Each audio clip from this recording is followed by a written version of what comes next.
Des voix s'élèvent déjà pour proposer son transfert au Panthéon. Lucie Aubrac s'est éteinte hier soir près de Paris. Elle avait été une résistante de la première heure. Daniel Wolfram, Pascal Caron.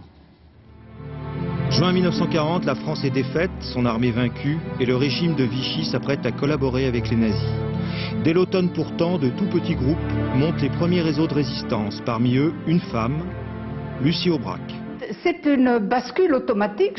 Mon esprit, j'ai réfléchi que c'était pas possible d'accepter ces uniformes qui étaient partout, ces inscriptions en lettres gothiques que personne n'arrivait à lire, cette armée étrangère qui était toute puissante, des gens qui étaient poursuivis, qui étaient obligés de se cacher. Et j'ai pensé, avec des amis universitaires, journalistes, qu'il fallait le dire. Alors nous avons écrit des petits tracts et c'est comme ça que nous avons commencé.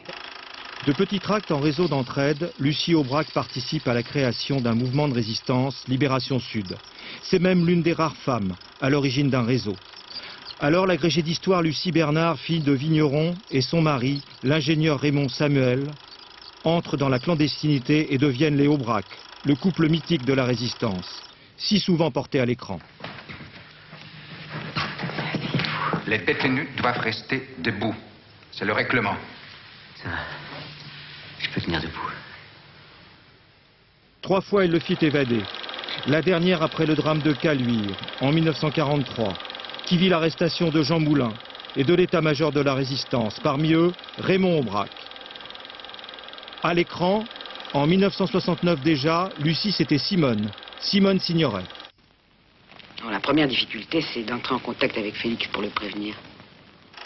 Proches des idéaux communistes, Lucie et Raymond Aubrac défendent leur vie durant une vision très rigide de la résistance, conçue comme un bloc, sans la moindre contradiction. Mais il n'y a pas de zone d'ombre. Je suis une vieille agrégée d'histoire. J'ai quand même passé l'agrégation d'histoire avant-guerre. J'ai enseigné pendant 30 ans. Je sais ce que c'est que les zones d'ombre dans l'histoire.